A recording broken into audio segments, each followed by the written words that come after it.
Reborn in the fire, my firefighter husband chose his sweetheart when I was 5 months pregnant. Cole's childhood sweetheart came to my house, provoked a fight, and set the place on fire. I did not call Cole. Instead, I covered my nose and mouth with a wet towel and waited silently for rescue. In my past life, the moment the fire started, I panicked and called him. I begged him to rush me to the hospital. He did. The baby survived, but Vanessa lost her life in the flames that very day. He told me he did not blame me. He told me to rest easy in the maternity ward, even taking a leave of absence to care for me. But on the day I gave birth, he showed his true face. He dragged me and my newborn to Vanessa's grave. Right in front of my eyes, he ruthlessly took my baby away. Then, he pushed me into the roaring flames. In my final moments through the flames, I saw his face twisted in furious anger. If you hadn't started that fire, Vanessa would never have died. Did you really think playing the victim would fool me? Dream on. I am making you pay for it. You like starting fires so much? Then feel it for yourself. Feel the exact pain Vanessa felt before she died.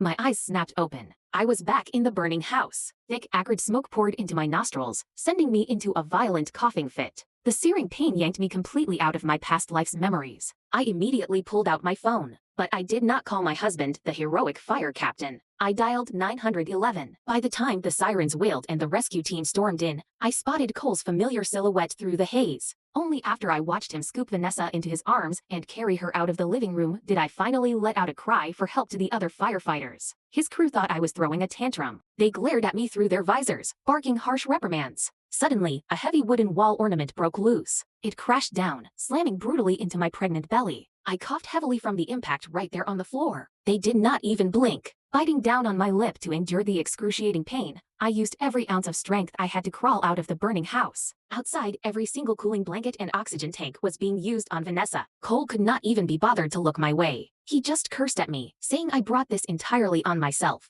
Cold sweat drenched my trembling body. I was badly hurt, and deep inside, I could feel my baby's life rapidly slipping away. In my past life, when the fire broke out, Vanessa and I had called him at the exact same time. For the sake of his unborn child, he chose to save me first. By the time he tried to go back inside, the flames had swallowed the structure. Vanessa was gone. He had told me it was okay. He had comforted me, telling me not to blame myself. Yet, the moment I gave birth, he took my child away forever. Rachel, do you know what it feels like to be trapped in a fire? His voice had echoed. I am going to make you suffer 10 times the agony Vanessa went through. Given a second chance at life, I only wanted to stay as far away from him as possible. I never expected him to be this ruthless. He would not even spare me a single piece of first aid equipment. Out of the corner of my eye,